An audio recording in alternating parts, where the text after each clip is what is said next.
Bahkan qomat pun itu tidak perlu pakai speaker. Karena apa? Karena apa jemaah? Karena qomat itu hanya berlaku bagi orang yang ada dalam masjid saja. Oleh karena itu ketika Nabi perintahkan idza uqimatis shalah fala sholata ilal maktubah, kalau dikumandangkan iqamah maka jangan salat, tidak boleh salat kecuali salat fardu.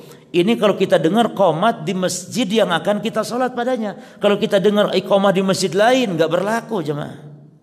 Kita dengar mungkin iqamah di masjid lain naik pakai speaker, kita sedang salat di sini, batalkan enggak salat kita? Tidak.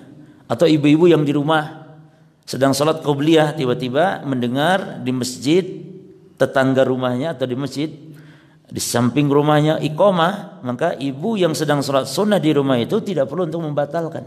Lanjutkan, karena ini hanya berlaku bagi orang yang mau salat di masjid yang dikumandangkan iqamah tersebut. Jelas ya? Berarti menunjukkan iqamah bagi siapa? Faedah dan manfaatnya iqamah hanya bagi orang yang ada di dalam masjid saja.